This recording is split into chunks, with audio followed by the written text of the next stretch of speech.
உறவுகளுக்கு வணக்கம். நான் உங்கள் சேபா.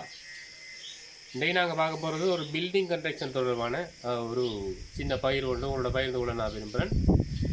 அநேகமாக பில்டிங் கன்ஸ்ட்ரக்ஷன் தொடர்பான இப்படி ஃபினிஷிங் ஒர்க்குகளுக்கு அநேகமாக இப்படி தான் செய்கிறாங்கன்ட்டு அதை நீங்கள் தெரிஞ்சு கொள்வதற்காக என்றேன். நீங்கள் மேலே பார்த்தீங்கன்னா தெரியும், மேலே உள்ள ரூஃப் டாப், அந்த ரூஃப் டாப்புக்கு சைடில் வரதை ஃபில் பண்ணுறது. அதை வந்து ஃபுல்லாக ஒரு ஒரு பலகையை வச்சோ இல்லை வேறு மெட்டீரியலை கொண்டோ அதை அடைச்சி ஃபினிஷ் பண்ணுற ஒர்க் வந்து இன்றைக்கி நாங்கள் எப்படி அதை செய்கிறன்றதை நானும் அவரோட சேர்ந்து ஹெல்ப் பண்ணி கொண்டு இது நான் உங்களுக்கு பகிர்ந்து கொள்ள விரும்புகிறேன்.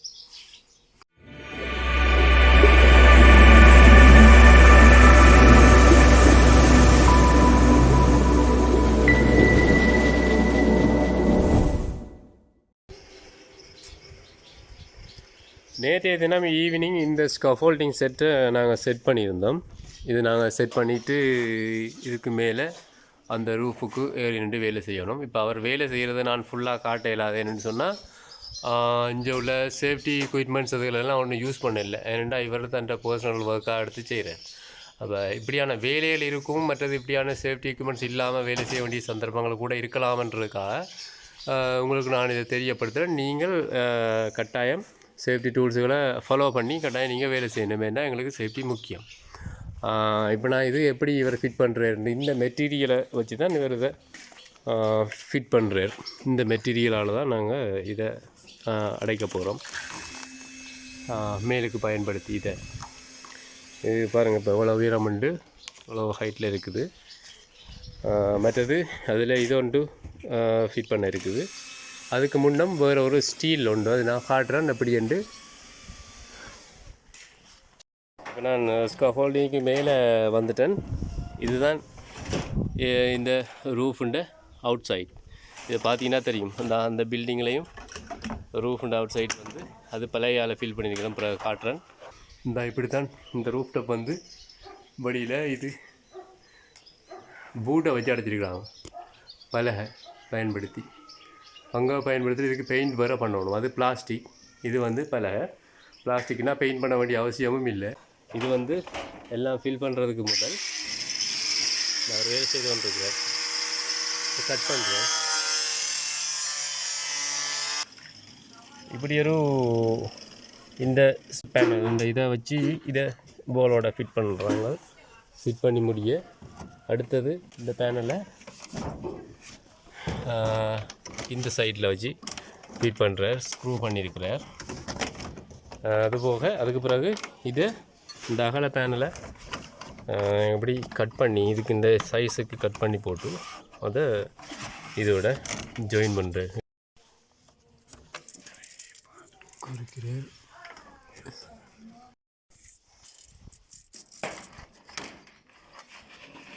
அந்த நீளத்தை மார்க் பண்ணி போட்டு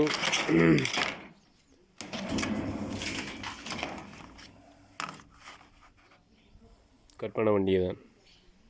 ஆனால் கரெக்டாக ஒவ்வொன்றையும் சரியான அளவு திட்டத்தில்படி அவர் ஃபிட் பண்ணியிருந்தார்னு சொன்னால் ஒரே அளவு திட்டத்தில் இதை கணக்கை கட் பண்ணி வச்சு போட்டு இவர் ஏதாவது ஜாயின் பண்ணலாம் அதில். பட் இவர் ஒவ்வொன்றா எடுத்து செய்து கொண்டிருக்காங்க. இப்படி தான் இவங்கள்ட்ட வேலைகள் சிலது கொஞ்சம் நார்மலாக தான் இருக்கும், பெரிய கடினமாலாம் இருக்காது.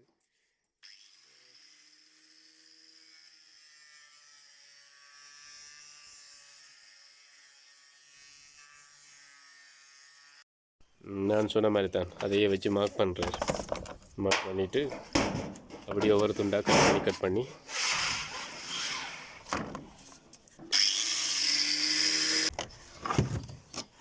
இது அதோட வச்சு ஸ்க்ரூ பண்ணுறேன். இந்த ஸ்டீல் பாக்ஸோட இதோட வச்சு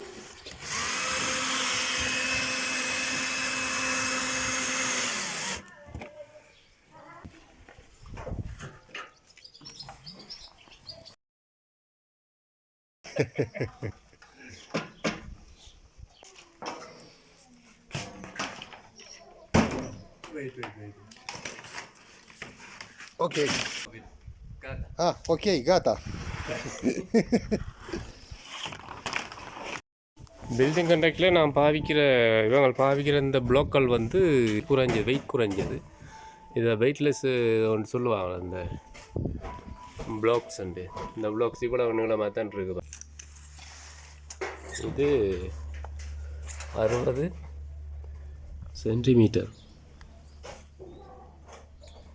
இந்த ப்ளூ கலர் தான் இதுக்கு உள்ளே போட்டிருப்பாங்க. இந்த சவுண்டை பார்த்தீங்கன்னா தெரியும். அதுக்கு வழியில் கவர் பண்ணியிருப்பாங்க இந்த பூச்சு. பில்டிங் கன்ஸ்ட்ரக்ஷன் வேலைகளில் இப்படி ஃபினிஷிங் வேலைகள் ஒன்று ரெண்டு இப்படி இருக்கும்போது இப்போ ஹெல்ப்பர் அது இல்லைங்கிற இப்படி நார்மல் வேலைகள் சாமான்கள் தூக்கி கொடுக்குறது. அப்படி பெரிய பெரிய கன்ஸ்ட்ரக்ஷன் கம்பெனிகள் வந்து அப்படி இல்லை. அநேகமாக சூப்பர்வைசிங் அப்படிலாம் இருப்பாங்க தானே. அப்போ இது இப்படி ஈஸியாக தான் இருக்கும்னு நான் சொல்ல வரையில் அப்படி கணக்கு பெரிய வேலை திட்டங்களும் இருக்கலாம். இது வந்து ஒரு ஃபினிஷிங் வேலை எனக்கு சந்தர்ப்பம் கிடைத்தபடியால் உங்களோட இதை நான் பகிர்ந்து கொள்கிற ஆசைப்பட்டேன். நீங்களும் பார்த்து தெரிஞ்சு கொள்ளுங்க. தென் ஸ்கஃபோல்டிங் செட் சேஃப்டியை நீங்கள் தான் கவனமாக பார்த்துக்கொள்ளணும். அது அடைச்சி விட்டு நம்ம நீட்டாக இருக்குது இப்போ பார்க்க அந்த இடம். அங்கே சைட் ரூஃப் ஒரு சின்ன இது ஒன்று செய்திருக்கிறேன். பட் அது வேறு ஒரு மெத்தடில் வந்திருக்குது சைட் ரூஃப். அதை நான் காட்டுறேன். இப்படி தான் கொமனா வுட் வேலைகள் கீழே உள்ள அந்த சீலிங் போர்டில் இது சொல்லுவாங்க நம்ம நாட்டில். இது வந்து மலேசியன் பலகைன்னு சொல்லி எங்கட நாட்டில் எல்லாம் ஸ்ரீலங்காவில் மலேசியன் பலகை பூட்டுன்னு சொல்லி வரும். அந்த பலகை தான் இதுவும். இதெல்லாம் பெயிண்ட் பண்ணது போன வீக் தான் இதை நான் பெயிண்ட் பண்ணியிருந்தேன். மேலே அங்கே மேலே உள்ள ரூஃபை பாருங்கள். இஞ்சால இன்னும் அடைக்க இல்லை. அந்த பக்கம் ஃபில் பண்ணியிருக்கிறார், அதை ஃபிட் பண்ணியிருக்கிறார் நீட்டாக. ஆனால் இது வேறு மெத்தடில் மற்ற மாதிரி ஃபிட் பண்ணியிருக்கிறார். மேபி இப்படி தான் செய்கிறதோன்ட்டு எனக்கு தெரியல. பார்ப்போம். இது ஃபினிஷ் பண்ணும்போது நான் எடுத்து காட்டுறேன். அளவு திட்டங்கள்லாம் போட்டு கிடக்கு. அப்படியே அவங்க டூல்ஸ் ஐட்டம் எல்லாமே இவங்களே கொண்டு வந்து இதை வந்து இவங்க பார்ட் டைமாக சில கம்பெனிகளில் மெயினாக வேலை செஞ்சுட்டு பார்ட் டைம் வேலைகளுக்கும் செய்கிறாங்க. இவர் வந்து இவற்ற வயசுக்கு அவர் கொஞ்சம் இன்னும் வளர்ந்தா இப்படி தான் அடிக்கடி வேலையும் செய்து கொள்வாங்க. அடிக்கடி காஃபி குடிச்சு கொண்டு தம் அடிச்சு கொண்டு ஃபோன் கழிச்சு கொண்டு முடிய போகும். அவங்க முக்கியம் நாங்களை சொல்ல வரதுன்னு சொன்னால் அவங்க நிற்கிறாங்கன்றதுக்காக நாங்களும் நின்று நேரத்தை கடத்தக்கூடாது. முக்கியமாக அந்த நாட்டுக்காரர்கள் வேலை செய்கிறாங்களே இல்லைன்னு தெரிஞ்சு தான் எங்களை மாதிரி நாட்டிலேருந்து எங்களோட நாடுகள்லேருந்து இந்தியா, ஸ்ரீலங்கா, பாகிஸ்தான்லேருந்து ஆக்கள் எடுத்து செய்கிறாங்க.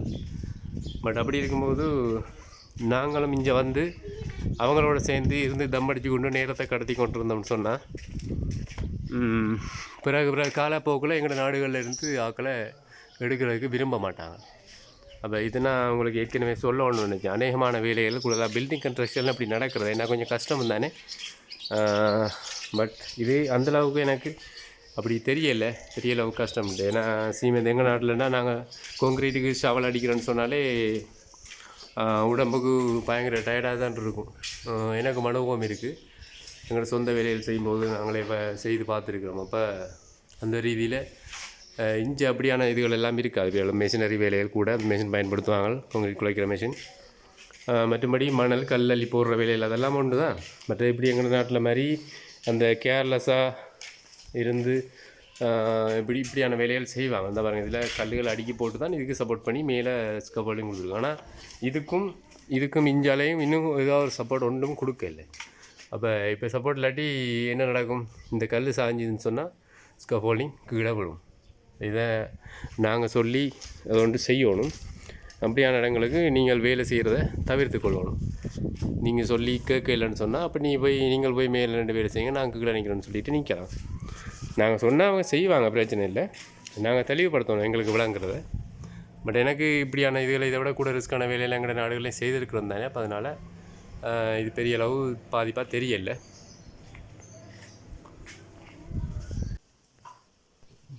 இந்த ஒரே ஆள் தான் இந்த வேலையும் செய்கிறார். இதுவும் ஒரு சீலிங் ஒர்க் தான். இப்படியான சின்ன சின்ன ஒர்க்கை நாங்களும் செய்யலாம். இதை வந்து சரியான முறையில் தெரிஞ்சு கொண்டு ஒரு பார்ட்டைம் ஜாப்பாக எடுத்து செய்யக்கூடிய மாதிரி இருக்கும். ஃபர்ஸ்ட் எங்களோட எம்ப்ளாயர் அதுக்கு அனுமதிக்கணும். இல்லாட்டிலும் உங்களோட ஹாலிடேஸ்களை பயன்படுத்தி நீங்கள் வேறு இடங்களுக்கு போய் தெரிஞ்சாகன தொடர்பு மூலமாக இப்படியான வேலைகளை செய்யக்கூடிய மாதிரி இருக்கும். செய்ய ட்ரை பண்ணுங்கள். மற்றது இந்த வேலைகள் தொடர்பான பில்டிங் கன்ஸ்ட்ரக்ஷன்டா தெரிந்தானே அது ஒரு பெரிய டாபிக். இதில் ஒவ்வொரு சின்ன சின்ன விஷயங்கள்லாம் ஒவ்வொரு ஹெல்ப்பராக வேலைக்கு எடுப்பாங்க, சிலர் மேசன் அப்படின்ட்டு. இப்போ இப்படியான இந்த வீடியோ நான் போடுறதுக்கு காரணம் வந்து இப்படியான வேலையில் தெரிஞ்சவங்க கூட சில பார்ட் டைம் எடுத்து செய்யக்கூடிய மாதிரி உங்களுக்கு பிரயோஜனமாக இருக்கும். இதில் தெரியாதவங்க தெரிஞ்ச ஒன்றும் வர சான்ஸ் இருக்குது. மற்ற சம்பளம் மட்டும் பார்த்தா இப்போ பொதுவாக கன்ஸ்ட்ரக்ஷன் வேலைகளுக்கு மினிமம் குறைஞ்சது 3300 ரகம் 4000 4500 லே மட்டும் இங்கே சம்பளம் போகுது. மற்றது அதான் எதுவாக இருந்தாலும் உங்களோட அதுக்குரிய தகுதிகளை ஏற்படுத்தி கொண்டு வர்றது இன்னும் பெட்டராக இருக்கும். இல்லாட்டி எல்லா வேலையிலையும் எடுத்து போட்டு செய்ய வேண்டி வரும். இப்படியான சந்தர்ப்பங்கள் உங்களுக்கு அமையலாம். இது ஒரு அறிவுரையாக இந்த காணொலியை இந்த அறிவுரையாக இருக்கும்ன்றதுக்காக இந்த காணொலியை பகிர்ந்து கொள்கிறேன். இந்த வீடியோ பிடிச்சிருந்தால் லைக் பண்ணுங்கள், ஷேர் பண்ணுங்கள், கமெண்ட் பண்ணுங்கள். மறக்காமல் சேபா விவ்லாக் சேனலை சப்ஸ்கிரைப் பண்ணுங்கள். நன்றி. Subscriu. Seba. Vivola. Cena. Bravo.